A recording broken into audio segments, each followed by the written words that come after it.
will not stop in their quest to destroy President Trump. Breaking news tonight, just moments ago, another indictment handed down by partisan hack Jack Smith, that special prosecutor looking into President Trump. 4 more charges, this one surrounding January 6th and election integrity. The charges are all surrounding conspiracy to defraud the United States, conspiracy to obstruct an official proceeding. All of this is absolutely bogus. I have read through the 45 pages of this indictment, and quite frankly, it reads like an MSNBC Rachel Maddow monologue. They talk about President Trump, quote, determined to stay in power, quote, determined to spread lies. Truth is, you can't charge someone on spreading lies. There's free speech in America. The only problem is President Trump didn't lie about anything. And when you read through this indictment, it spells out every election integrity irregularity, every problem that I called out since 2020. It basically makes the case for President Trump that the election was stolen, and this is how dumb they are.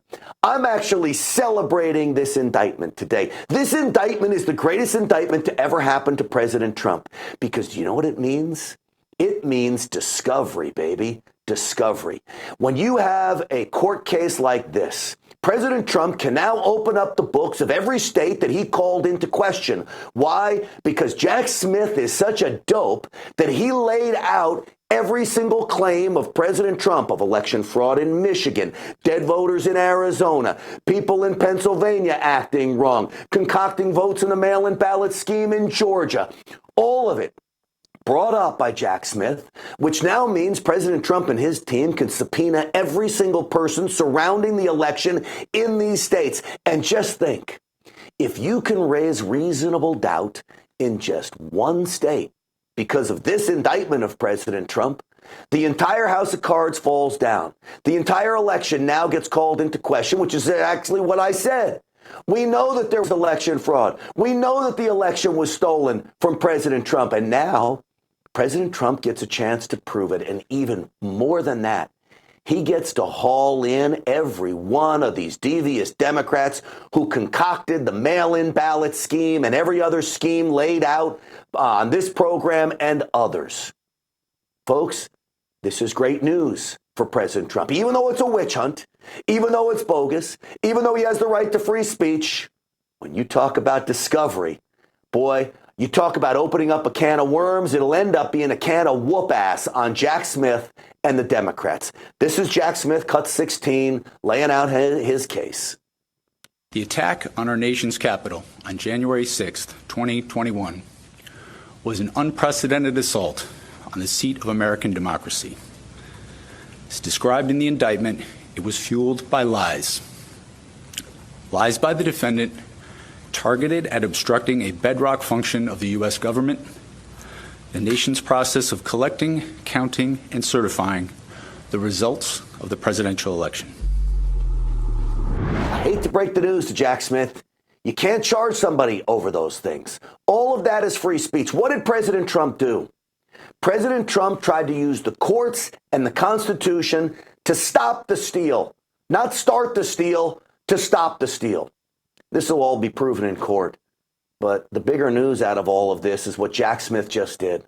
Jack Smith just opened up the ability for President Trump to subpoena every one of these devious election deniers, devious election integrity people that were part of this deal to come into court and start questioning every single one of them. Joining me now is Republican Congresswoman from Colorado, Lauren Boebert is with us. Congresswoman, it's great to see you. Hi, Grant. Just want to let you know ahead of time, I'm having a little bit of connection problems, but it sure is good to be on with you, and I hope you could hear me well. All right, so shot looks great. You sound great. At first, when I heard that he was indicted again, I thought to myself, man, here we go. It's a sad day in American history. They continue to attack this president over bogus nonsense. But then as I read through the indictment, and I see every election irregularity laid out in this indictment, now allowing President Trump to go open the books in all of these states, Jack Smith may have made a huge mistake with this indictment. I believe you are absolutely right. Now, President Trump has the ability to go into all of these states and actually look at all of these election irregularities that we were discussing when objecting to the Electoral College results for the 2020 elections. But it is very clear that there is no equal justice under the law. They frankly just prove that it's more evident than ever before that we have this two-tier justice system. And they aren't just going after President Trump, they're going after we the people. And this is something that we have to stop. But I hope that my connection is still good with you. I look frozen on my end. But this is a political witch hunt. And Jack Smith made a huge error by listing those things in this indictment. But ultimately, this is election interference. They want to stop people from voting for President Trump before he even gets on the ballot. Yeah, he sure does. Let's go back to January 6th, Congresswoman, because this was a tough day as the nation, I believe, saw an election being just pulled out from right underneath us. There was the idea of going back and recertifying states. Was there anything in your mind that could be seen as illegal, or was it all just trying to use the Constitution to the best of the ability to make sure that a fair election was carried out? There were nearly 150 Republicans that objected to the Electoral College results. If this was something that was just ceremonial, it wouldn't be in the Constitution to have an option to object to the Electoral College results. Democrats have done this in the past. They have done this when President Trump was elected. They did this when George Bush was elected, and there was no problem then.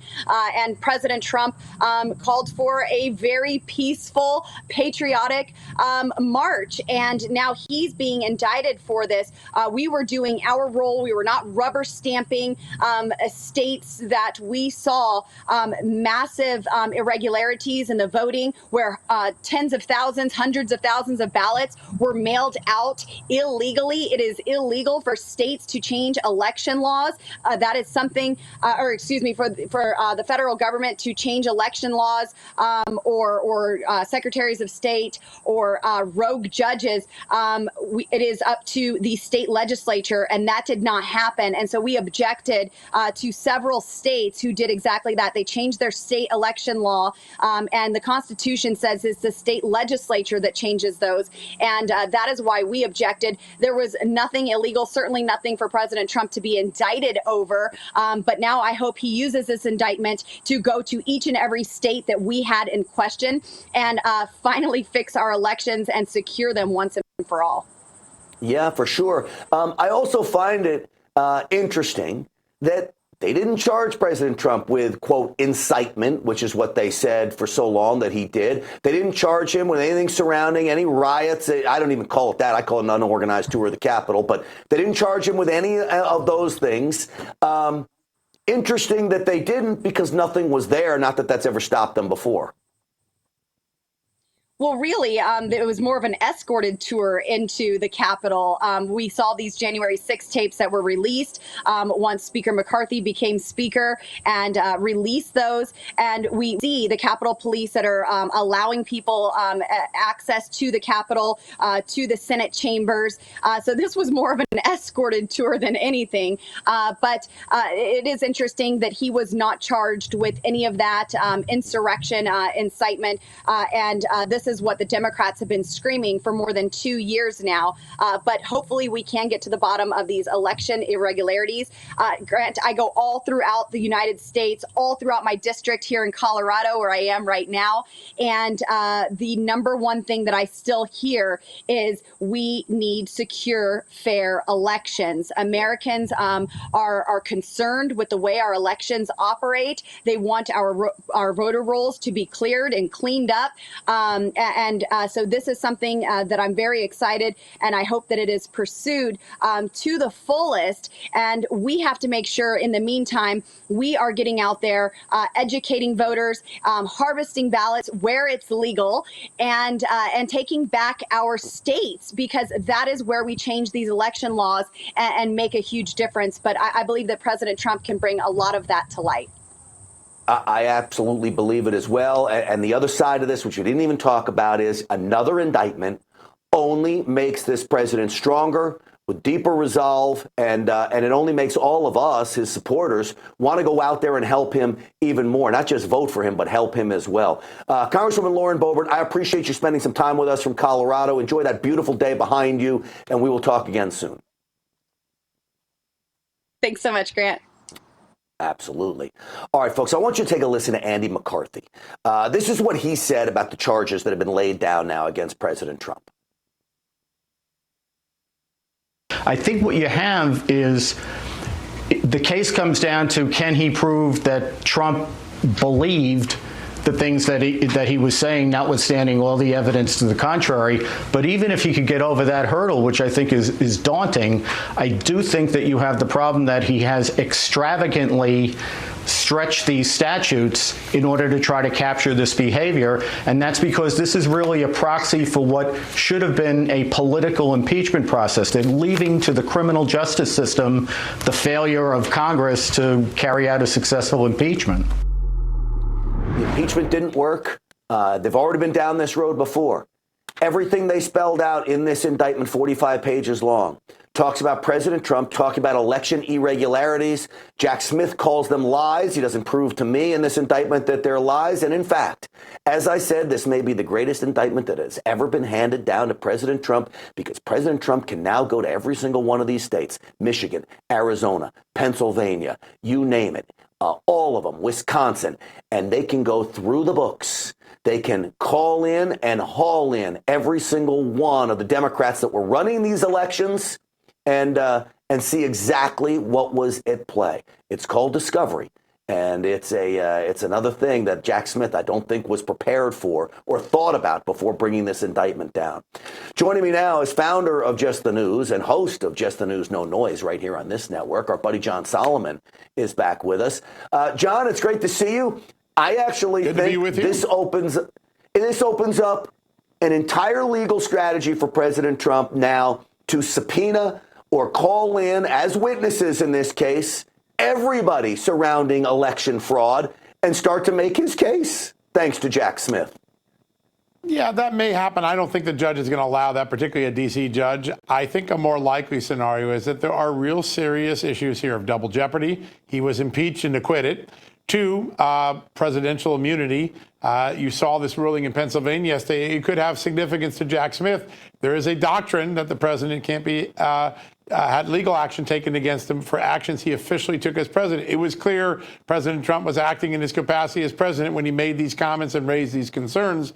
And then I think a third thing, and it goes to what Andrew McCarthy, you just showed that clip, very important, state of mind. Can Jack Smith really prove that Donald Trump didn't think these things were still viable allegations on January 6th? And I'm going to make some documents available tomorrow. They're very important documents. They're from the files of Bernie Kerik, the former NYPD chief. He was running the investigative team on Trump's legal team to see what was true and not true. On January 6th, these documents show Bernie Kerik had not yet made any determinations whether a lot of the allegations floating around that Donald Trump wanted investigated were true or not. In fact, they were so uncertain whether they can prove them or not. Their only fallback was, we got to ask legislatures and other bodies of authority to look at this. That is very important exculpatory evidence to the president. We're going to make that public tomorrow. Jack Smith just got these 2 weeks ago. You think he might want to look at them a little more closely before he brought this indictment. Instead, he rushes that indictment out today.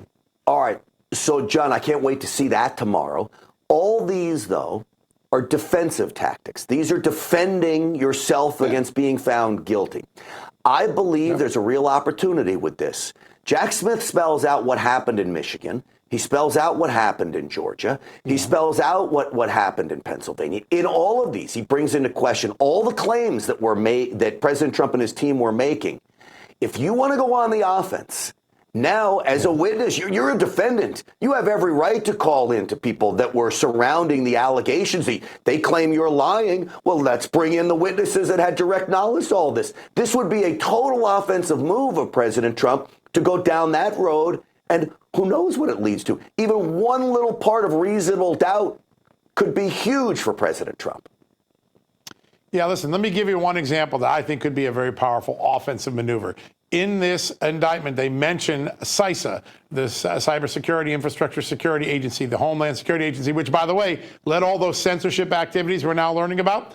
Well, before that, it made a declaration at the end of the election that everything was perfect. There were no foreign intrusions, no computer systems were compromised. And Jack Smith says, well, that's proof that Donald Trump should know he was lying. There's just one problem with that. A few months after CISA made that declaration, two separate revelations came out. One, that a foreign power did, in fact, hack into one of the voter election systems in one of the states, steal the identities of 100,000 voters, and try to use that in an influence operation. That's the first one. And then after that, an entire year later, in November 2021, the FBI and the U.S. Attorney's Office in New York brought an indictment saying Iranian hackers ran a hacking operation and tried to run a foreign influence. Both of those contradict the CISA declaration of November 2020 that Jack Smith wants jurors to believe, hey, Donald Trump knew he was lying. Donald Trump turned out to be right about those two issues. You had an Iranian influence agent and a hacking episode that did occur in the 2020 election.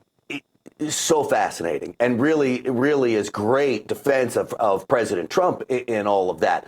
Let me ask you this, because the idea that President Trump was so-called lying about all of this, I believe that President Trump truly believed it. I don't think he was lying. But even if you went with the prosecution's notion that President Trump was lying and making up lies, last I checked, lying is not illegal. Well, listen, it can be illegal if it's used to create a fraudulent action. So if you lie to someone to say, give me $100,000 you owe me, you can be charged for trying to steal that $100,000, right? So there is a leap to the lie that has to result in action. But the most important thing is what was Donald Trump's own internal team telling him? They were telling him these were still viable allegations that needed to be investigated. That's what the Bernie Kerik files are going to show. That makes the burden on Jack Smith so much more difficult. It's exactly what Andy McCarthy was talking about, and why I think these documents I'm going to make public tomorrow will be really valuable to the public. Donald Trump was being given a reasonable belief that these things still needed to be investigated on January 6th. That's not going to be in dispute when people see these internal files of the Kerik investigative team, who, by the way, was working directly for the president and his lawyers.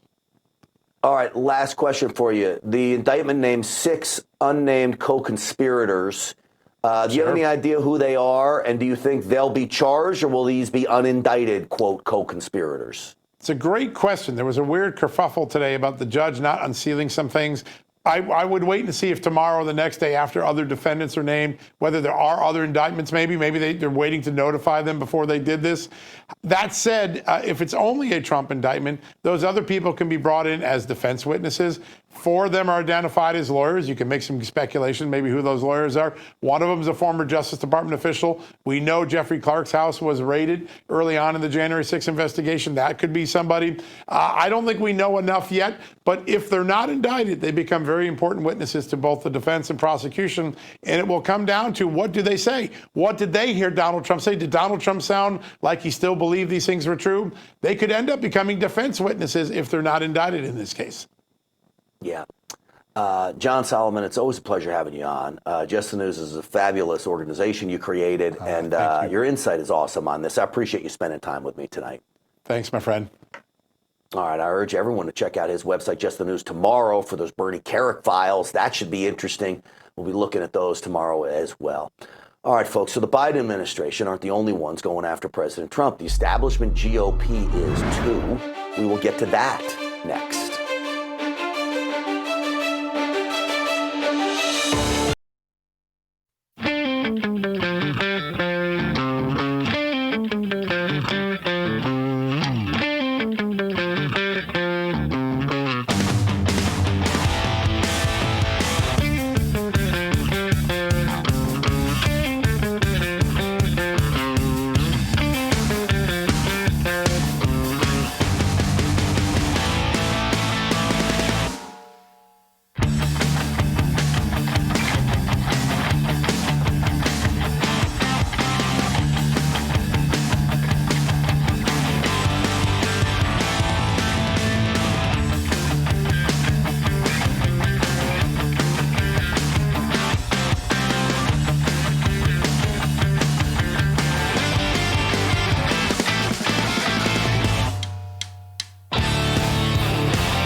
So, folks, as we continue our coverage of 4 more charges laid down on President Trump over conspiracy to defraud the United States government and obstruct an official proceeding, all surrounding January 6th and the election, it becomes imperative to me that all of us need to do our part to make sure we are doing everything we can to defend 45, defend President Trump. There are many inside the Republican Party I don't have a lot of faith in. Just yesterday, I was listening to Fox News, and then I started to look back at the history of Fox News and Karl Rove. Karl Rove continues to go on the attack of President Trump when we need everyone who calls themselves a Republican to get behind President Trump. Just listen to Karl Rove, an employee of Fox News, go down this path.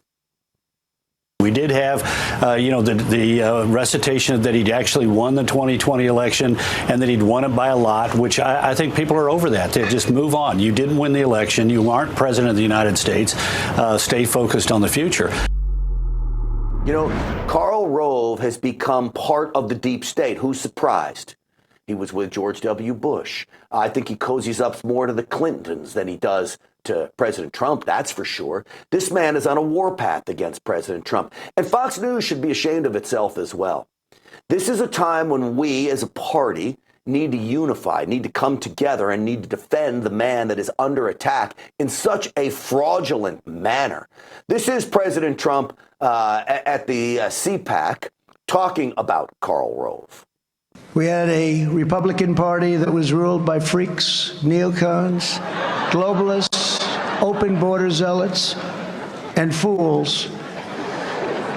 But we are never going back to the party of Paul Ryan, Karl Rove, and Jeb Bush. So President Trump needs all the help he can get. So how do we do it? Well, I believe, and I always have said this, the churches, synagogues, places of worship, and the people that lead those places of worship need to rally their flock around who is best to lead the country. And that, of course, is President Trump. Well, joining me now to talk about this is the head of Pastors for Trump. Jackson Lohmeyer is with us. Pastor Lohmeyer, it's great to have you on the program. Well, it's an honor to be on with you. Appreciate everything that you're doing. And yes, it is so important that religious leaders right now step in and step up, actually, because our nation is in a ton of trouble. And Pastors for Trump is a coalition in all 50 states. And here's the good news, Grant. We have over 10,000 pastors a part of this coalition, and we're just getting started. Pastor, I've heard rumblings that there are religious leaders, other pastors that are moving away from Trump. The evangelist side's maybe moving away from him that was so strong behind him. I'm not convinced that's actually happening. How do you see the landscape for President Trump and the and Christians and evangelists and the pastor crowd? Well, I think that's the furthest thing from the truth. And one of the ways I know that is because every mainstream media outlet is saying it. So it's a good conclusion that is not the truth. And now there are some prominent evangelical leaders who were with the president for the photo ops when he was in the White House, but now they're saying they're going to play neutral, not endorse in the primary, and that's a very small minority. The vast majority of evangelical leaders are right behind President Trump because of his track record.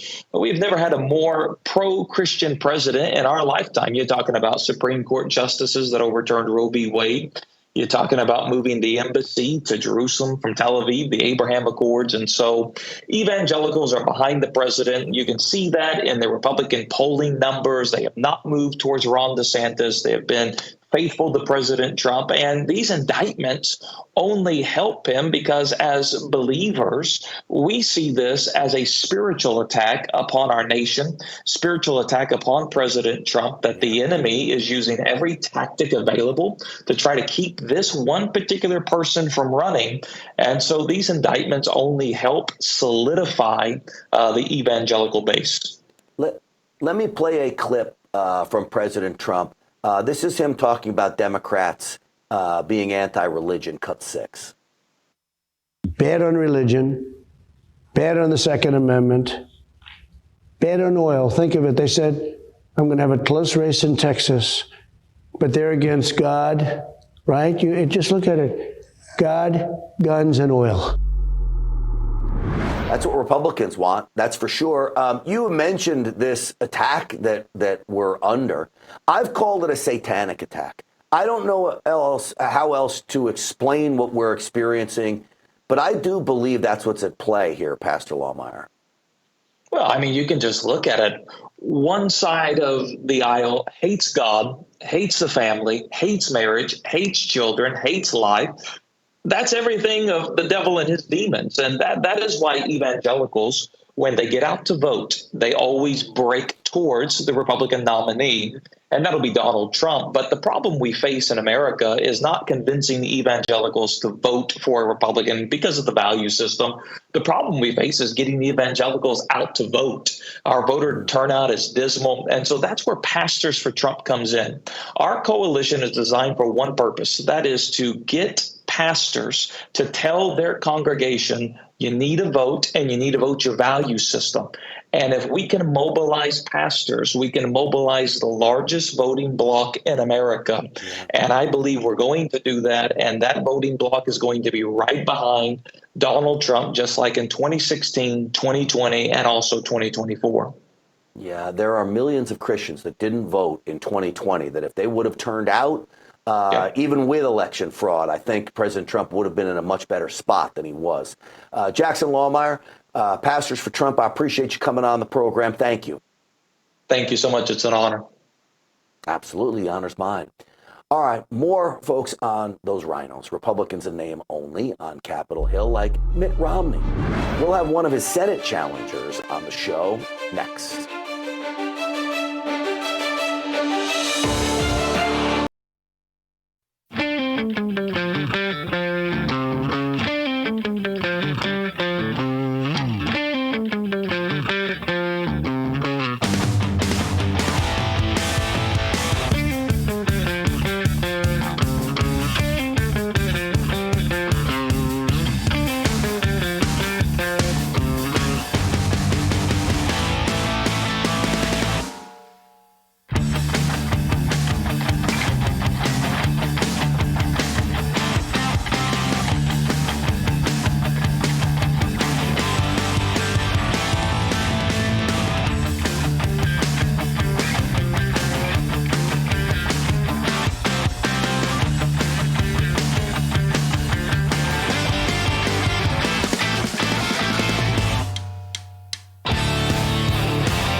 right, folks, we will never give up on covering Hunter Biden, Joe Biden, and all of the nonsense, all the pay-to-play schemes, all of the proof that is now emerging that should lead to a Biden impeachment. Should also lead to the impeachment, as my buddy Kash Patel says, of Christopher Wray and, of course, Merrick Garland. You start to talk to those people, bring in witnesses close to those people in their respective organizations, the DOJ and the FBI, and the entire house of cards would start to fall. I agree with Kash on that. The other side to this, of course, is the establishment.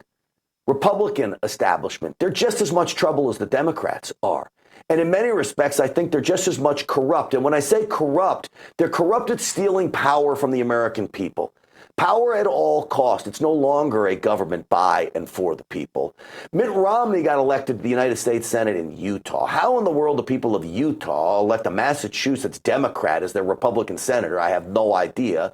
Just listen to him talk about President Trump. Corrupting an election to keep oneself in office is perhaps the most abusive and destructive violation of one's oath of office that I can imagine. With my vote, I will tell my children and their children that I did my duty to the best of my ability, believing that my country expected it of me. I will only be one name among many, no more, no less, to future generations of Americans who look at the record of this trial. Enough of him. Enough of him. I literally cannot take that man because I think he's turned his back on the American people, and he's certainly turned his back on Republicans. We know he's turned his back on President Trump. But there's others in positions of power, too.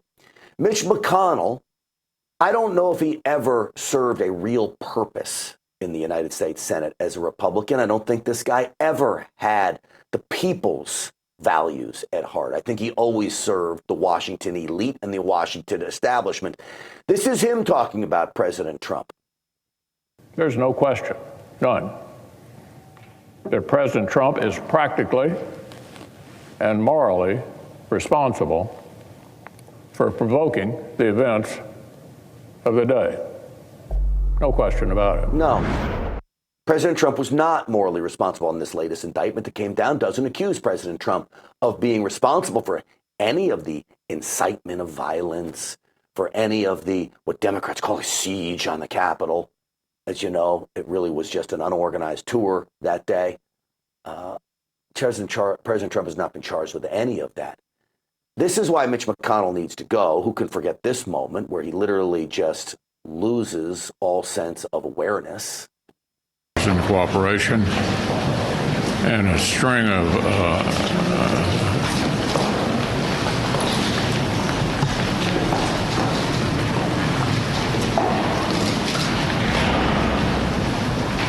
So, folks, that's hard to watch. And yet he still is supposedly the leader of the Republican Party. He doesn't represent me. He doesn't represent President Trump. And I doubt very seriously that he represents all of you. I wish him well. I don't want to see anybody go through something like that, but I do think it is time that he steps down. Now we get a whole slew of challengers to literally take money away from President Trump, money that can be used to fight Joe Biden, and in many respects, pay legal bills, too. I don't think there's anything wrong with President Trump paying legal bills out of some of his super PACs, out of his campaign funds, for the reason being that the left is waging war on him because he was in service. I don't mind donating money to help pay the legal bills of some of these people. Listen to a guy like Will Hurd. This guy is a total pansy from Texas. He is a Democrat. His Heritage Foundation rating is like 46% when he was in Congress. The average Republican's a lowly 85%. Hurd was at 45%. Listen to him. He's now running for president. Not that anybody's heard of him. Donald Trump is not running for president to make America great again. Donald Trump is not running for president to represent the people that voted for him in 2016 and 2020. Donald Trump is running to stay out of prison. And if we elect...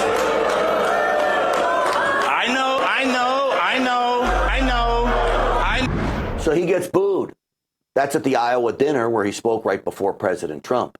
You have the audacity to say President Trump is running to stay out of prison. President Trump is running to restore America to the greatness that it once had under his leadership, and in many respects going back a long way to when this country was first founded.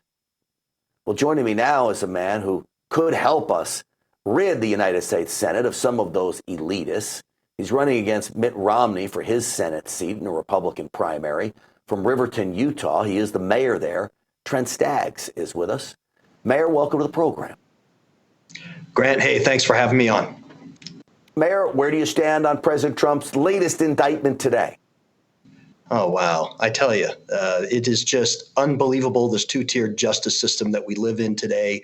And the shocking thing to me is that you have somebody in Mitt Romney who has been so outspoken about the president, but where is he on all of Biden's issues, this Biden crime family and everything that's come up? I've searched his social media. I've searched I can't see him making one statement, yet he never loses an opportunity to try to attack President Trump. Here we had Ronald Reagan, the 11th commandment, not speaking ill of a fellow Republican.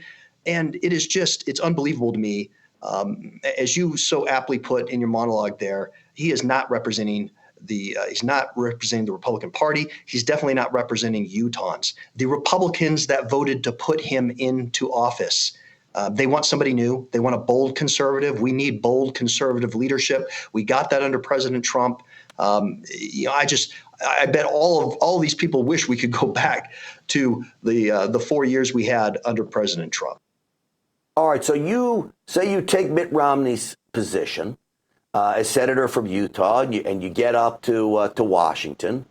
What's the first thing you do? If Mitch McConnell's still the leader, I hope he's not if there's a new Congress in place. But if Mitch McConnell was the leader, what do you tell him? What do you tell him today if you got in front of him? Oh, boy. Look, the American people, Republicans especially, they want bold conservative leadership. I think these Mitt Romney and others like him are in this, what I call bygone era of republicanism, where we lose the mayor? We did. Yes, we lost Mayor Trent Staggs. So we do need boldness. We don't have boldness right now out there. What we have is a guy that is so out of shape. If you can't take care of your own body, how are you going to take care of your country? This is Chris Christie talking about the DOJ not being weaponized. You don't talk about out of touch. Here's Chris Christie. Do you believe President Biden has weaponized the Department of Justice against Donald Trump with these indictments? Look, I don't think so. This evidence looks pretty damning. The worst thing he can do as a Republican candidate is to side with Democrats on a witch hunt when he knows it's a witch hunt. And I truly believe Chris Christie, the only reason that he's running is to throw darts at President Trump. It's not the right thing to do. Mayor Staggs, when you look at a guy like Chris Christie come out, you look at a guy like Will Hurd come out, Mitt Romney come out, Mitch McConnell come out. These are Republicans. What do you say to them? Well, they need to be listening to their constituency. They need to take a look at President Trump and the successes that President Trump had. This is what Republican voters want today. They want bold conservative action.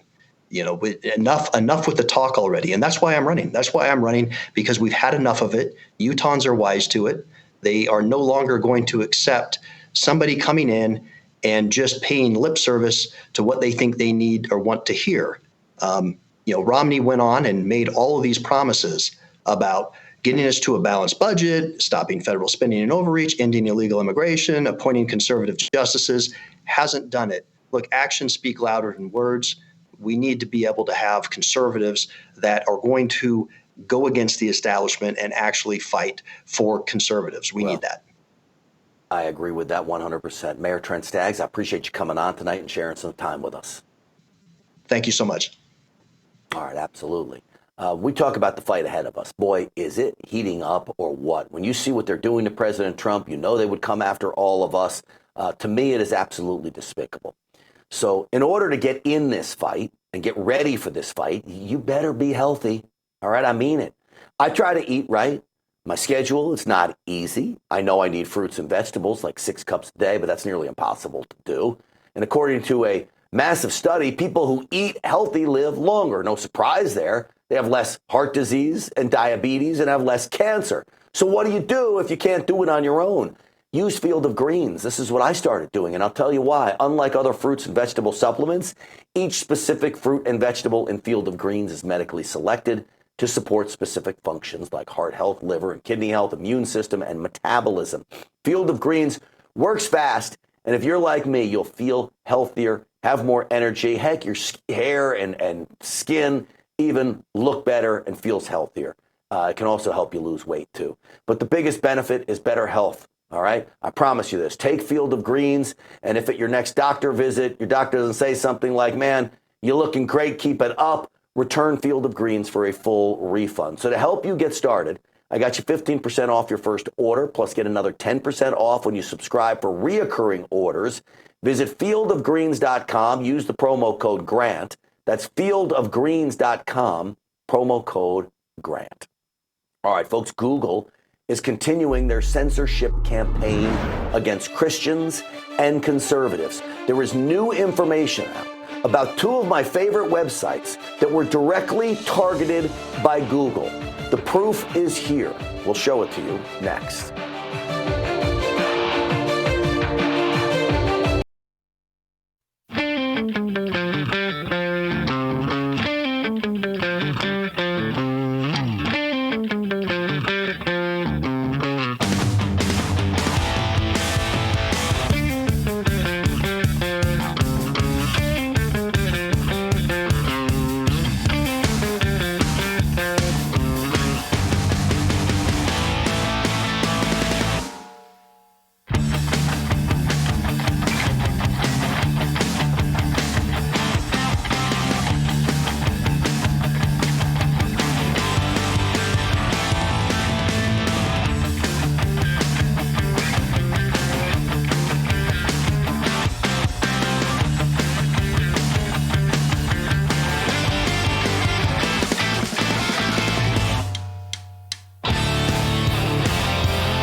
Well, folks, I want to go back to the breaking news of the day. President Trump has been indicted again, this time 4 more charges surrounding January 6th and election integrity. Jack Smith, this partisan hack, hired by a weaponized Department of Justice to go after President Trump with everything he has, with all the vitriol the Democrats can muster to destroy President Trump, want to get him on a, quote, conspiracy to defraud the United States, talking about his role in obstructing an official proceeding, of course, that day on January 6th. Nothing surrounding the riots, so-called riots, nothing surrounding incitement, just obstructing an official proceeding. Jack Smith lays out this case that President Trump somehow lied about all of the election integrity irregularities. In fact, he goes through all of these irregularities and basically makes the case for President Trump that President Trump needed to get to the bottom of this. In fact, the indictment doesn't prove that any of President Trump's claims were false. They only write that President Trump lied about it. I can tell you, as someone who knows President Trump and has talked to President Trump about this, he wasn't lying about anything. President Trump fully believed every single claim that he made, and I believe them too, not just because President Trump said it, but because the facts spell it out.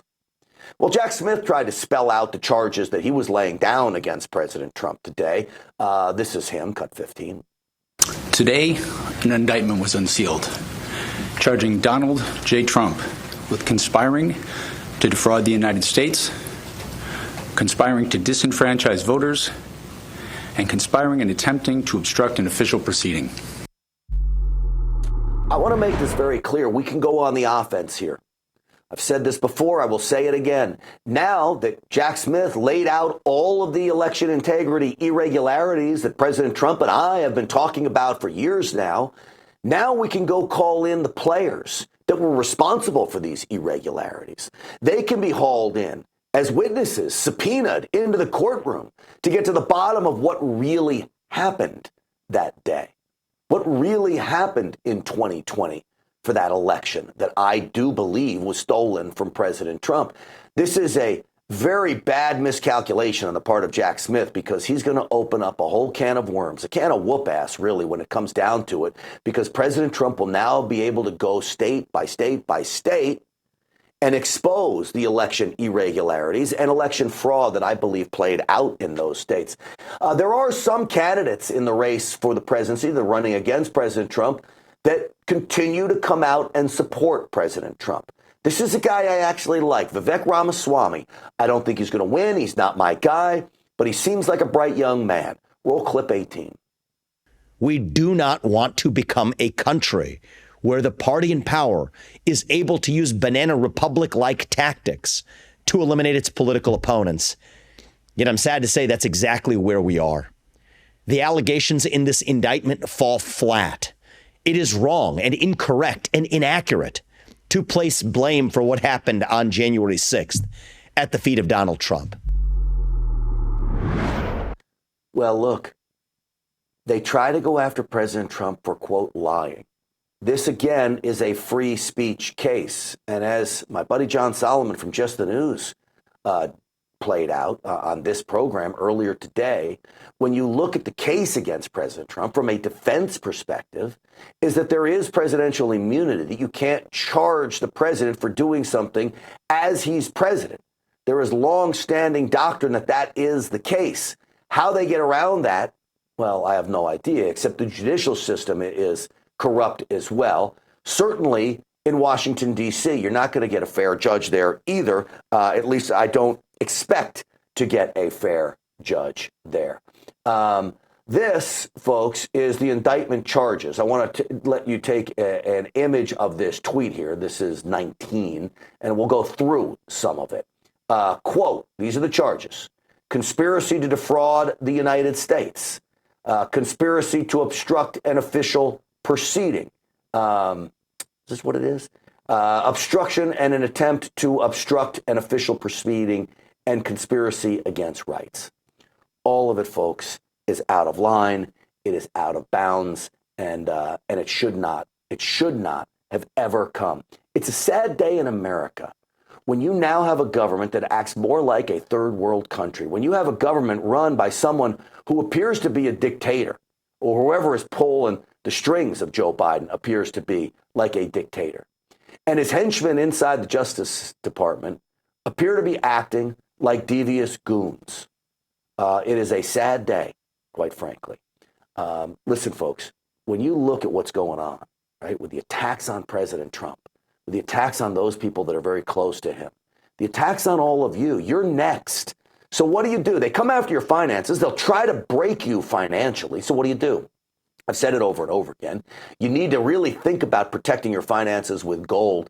Put some of your money into this asset protection plan. Long-standing commodity. Gold you can hold. It has stood the test of time as a commodity that will provide you safety and security in times of inflation and chaos and, of course, an overreaching government. So my friends at Birch Gold, of course, can help you do this. How do you get in touch with them? Text America to the number 989898. That's America to the number 989898. Go to Birch Gold today. You can trust them. They are good guys. Talk to them about how they can help you take the steps you need to take to protect your finances. Birch Gold will make it happen. Again, America to the number 989898. That's what I want you to text. All right. Kamala Harris says there are plenty of polls that show that she is doing well. Really? I'd like to know which ones, wouldn't you? We'll talk about it.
Here are some of the headlines we are featuring today from your favorite news outlets at offthepress.com. The walls closed in around President Biden and first son Hunter Monday when their golfing buddy Devin Archer told a House committee that the president was on about 20 of his son's business calls. If only one phone call led to former President Trump's first impeachment, what about 20? The 2024 race continues to be a nail-biter. The latest New York Times survey has Trump and Biden tied at 43%.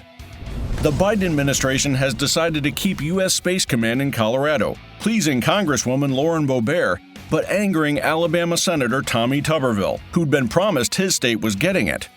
And while the U.S. women's soccer team has advanced, it isn't playing like a World Cup winner. Despite her promises, aging star Megan Rapinoe didn't help her team in a draw with Portugal today. For stories like these and more updates all day long from your favorite news outlets, go to offthepress.com.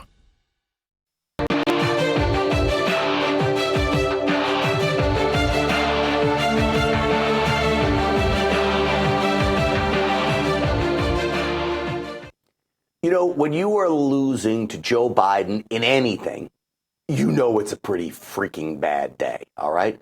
Kamala Harris is losing to Joe Biden in the approval game.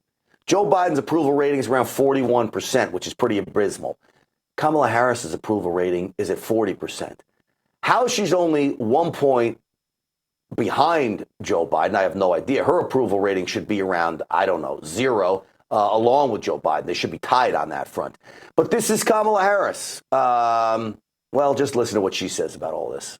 There are reports that say that you have the lowest approval rating of any vice president. I'm curious how much of a role, if any, that you feel race and gender play in that.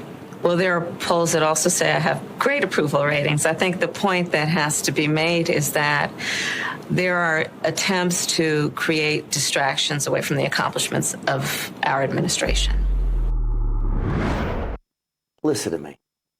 There's two sides of this story here. There's the reporter who's a complete fool. So she doesn't want to take the blame for saying your approval rating sucks. So they says there are reports out there. It's a common tactic.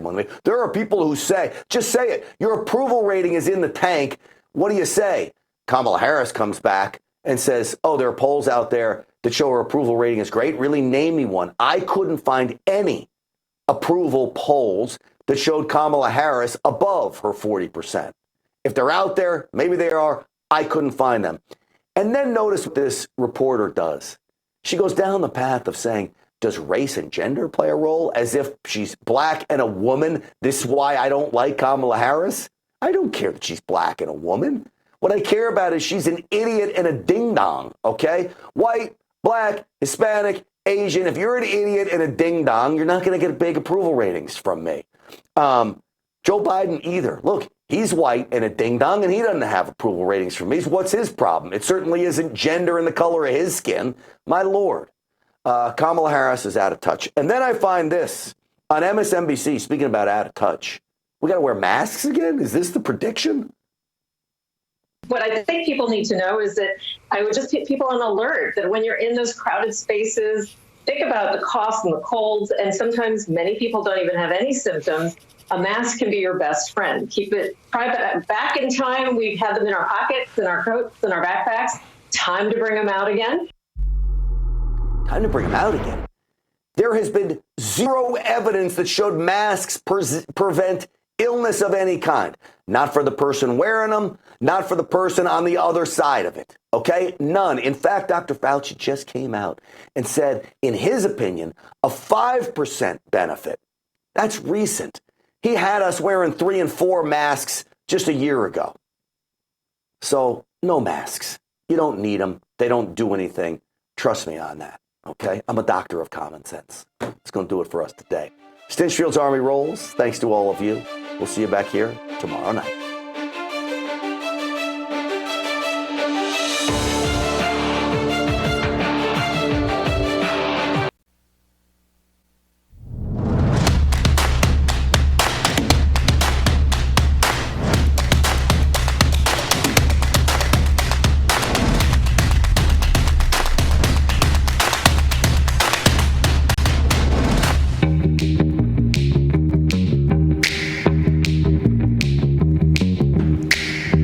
From Studio 6B on a Tuesday night, August 1st. Lots to get to. 8 p.m. on the East Coast. Glad you're in. Slick Rick sitting right there, going to do some sports. Slickster looking shiny as always, but looking good as always. How are you? I'm doing good, Big D. How are we doing tonight? I know you're not in a good mood tonight. I'm not in a good mood at all.